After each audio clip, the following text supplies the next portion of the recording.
Hello, friends.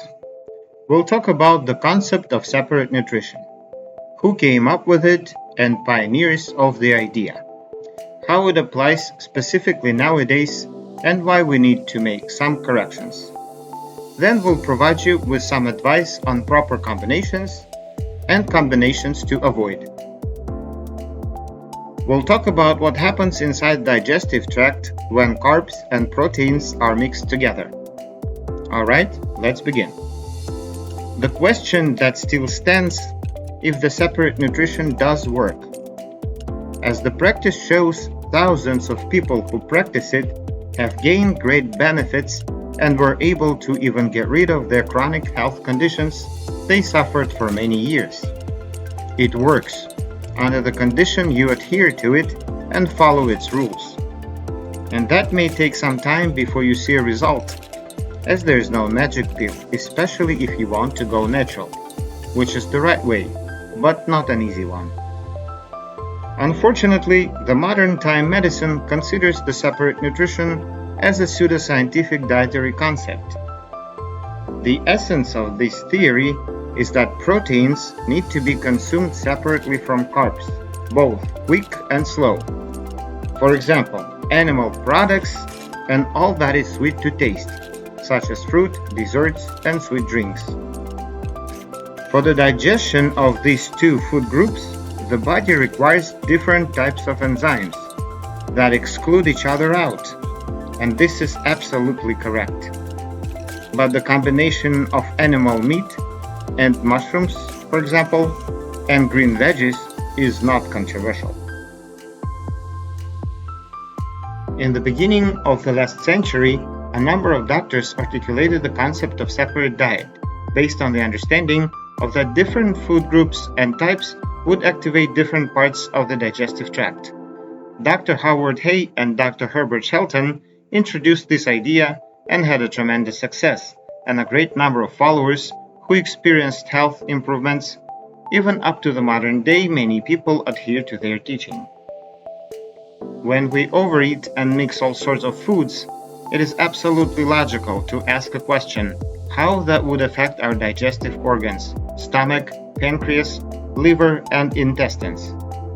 The various types of food require different time and different enzymic content of the digestive juices and do not assimilate the same, and if taken together, lead to malabsorption.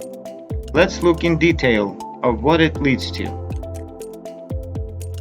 In the mouth cavity, as it is the first chamber of the GI tract, we have salivary amylase produced, which is called ptyalin, that breaks down carbs and serves as an indicator of who we truly are by nutritional type.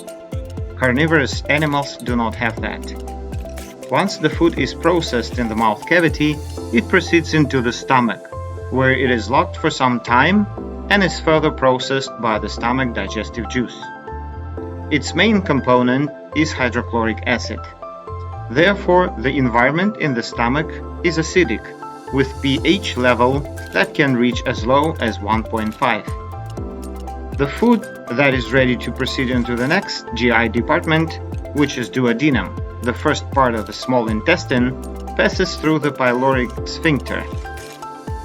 The unfinished food lingers on the bottom of the stomach, and under certain conditions such as poor combinations and large quantities of poorly chewed food, leaves traces of toxins. The undigested mixed types of food relics remains in the stomach, causing inadequate acid production that can lead to heartburn or stomach pain and development of ulcers, gas formation, decay, and buildup of sludgy toxins. Acidity in the stomach affects the digestion in the small intestine itself, where different liver and pancreatic enzymes are activated by different foods. That causes controversy in the small intestinal digestion. The pancreas secretes trypsin into the small intestine to finish protein digestion started in the stomach. Lipase breaks down fats. Amylase breaks down carbs. The difference in enzymes is obvious. The digestion of proteins requires acidic environment, whereas digestion of carbs requires alkaline environment. Carbs and fats do not take such long time as proteins to be digested. Mono and polysaccharides require alkaline environment for digestion, unlike proteins, especially animal meat, that is complex protein made of high molecular chains, very dense and hard to break down compounds. From biochemical standpoint, saccharides such as fruit, grains, starches require alkaline digestion and do not take much time to process in the stomach, as their main digestion happens in the small intestine. On the other hand, proteins, especially animal products, require high acidic environment and trigger the stomach to produce high amount of acid and enzyme pepsin. Proteins stay being digested in the stomach for much longer time as they are very heavy and dense by nature. Alkaline carbs are processed in the stomach with hydrofluoric acid to disinfect and protect the lining of the small intestine by low acidity, whereas proteins are processed by hydrochloric acid and pepsin, which are much more acidic. If carbs and proteins mix together, then hydrofluoric acid blocks the pepsin activity and proteins do not get digested properly to the monomeric amino acids or at least to oligopeptides for further digestion in duodenum. Moreover, mixed with carbs with undigested proteins proceed to the small intestine where the pH environment is alkaline due to the pancreatic enzymes and bile, and the enzyme trypsin is much less potent than pepsin and cannot break down proteins by itself. The pancreas has to produce large amounts of trypsin to somehow manage protein digestion, working to its limits, spending great amount of energy and reserves. This leads to development of pancreatic conditions. Much of undigested proteins remain in the intestines and simply begin to decompose, feeding pathogenic aggressive microflora. Part of these undigested proteins manage to leak into the bloodstream, from the intestine and further through the hepatic portal vein into the liver, where they get partially neutralized and cause damage to the liver. Partially, they circulate in the blood and cause antigen-antibody reaction, forming deeply rooted allergy factors. These complex fragments of protein molecules were not produced by our body and cannot be used by our body to build it, were not digested down to amino acids to be utilized as nutrients either. Therefore, they constitute debris. They pose threat as foreign bodies and trigger chain of complex immune reactions that ultimately lead to production of internal decay, giving rise to multiple health conditions, including autoimmune and cancer. The result of carbs and proteins combination is overfermentation of carbs and decaying of proteins, with production of hydrogen sulfate, methane, and other acrid acidic gases. These processes are highly pathological and specifically animal proteins make them worse. Combinations of carbs and proteins also cause constipation. Worst is when proteins are taken before carbs. This delays the quick processing of carbs, making them linger and ferment, causing bloating, gas, and indigestion. So what you eat and how you eat matters. Proper combinations are critical for digestive wellness, and therefore the separate nutrition concept is correct. And arguing against it only reveals senseless justification of unhealthy addictions.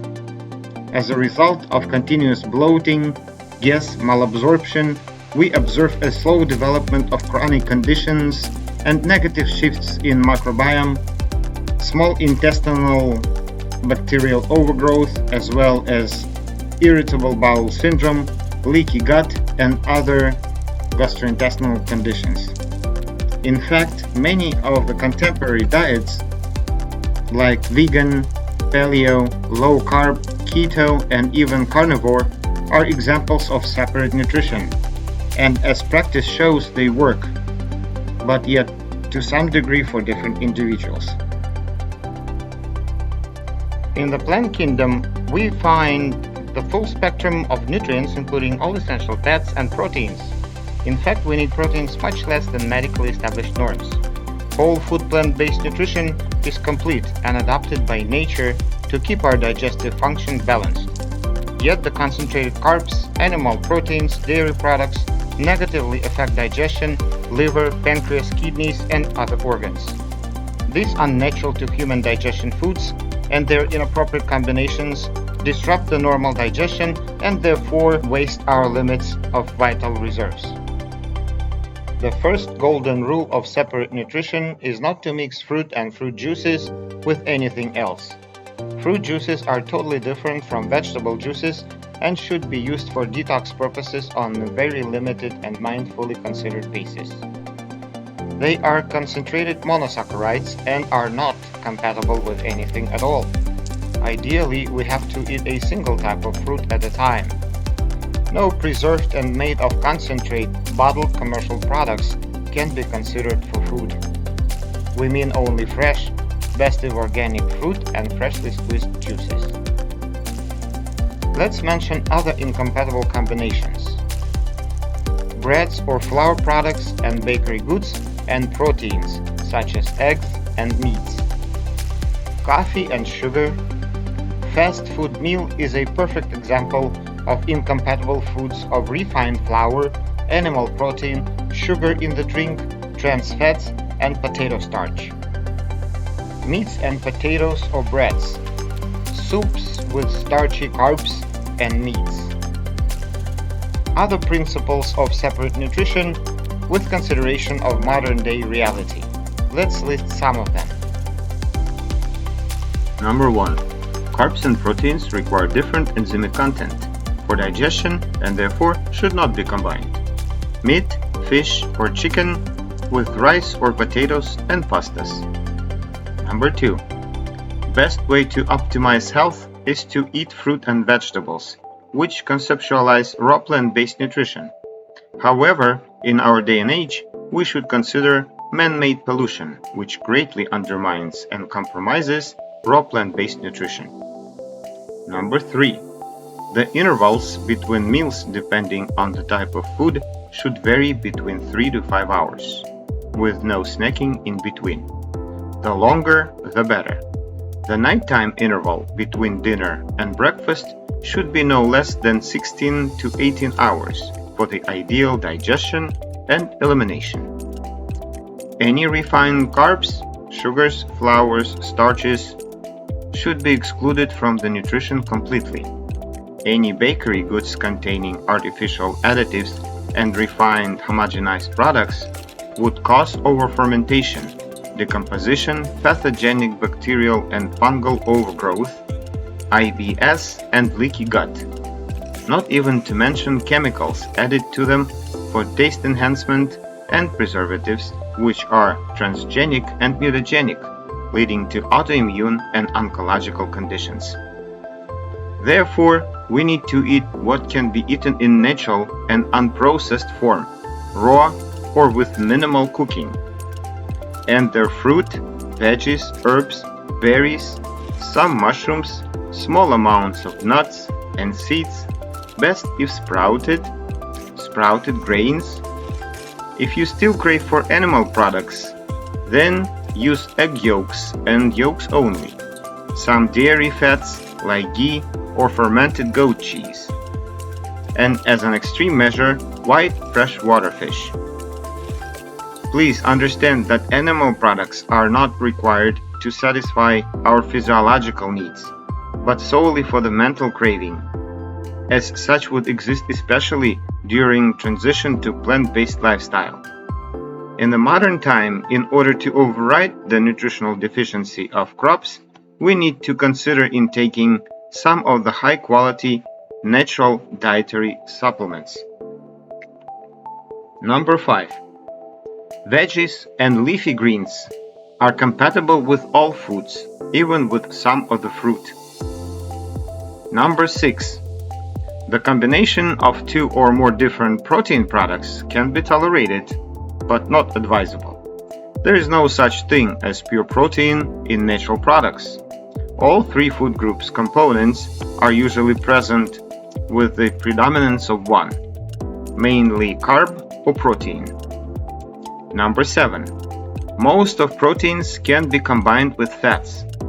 High-fat diet is generally cleansing, but can be poorly tolerated by individuals with pancreas and gallbladder and thyroid problems. Number 8. Avoid taking any preserved and canned foods, as they are highly processed. Number 9. Fruit and dry fruit should be taken at least 30 minutes before fats and proteins, ideally 2 to 3 hours before. And number 10. Melon, watermelon, and grapes should also be eaten separately from each other and other foods.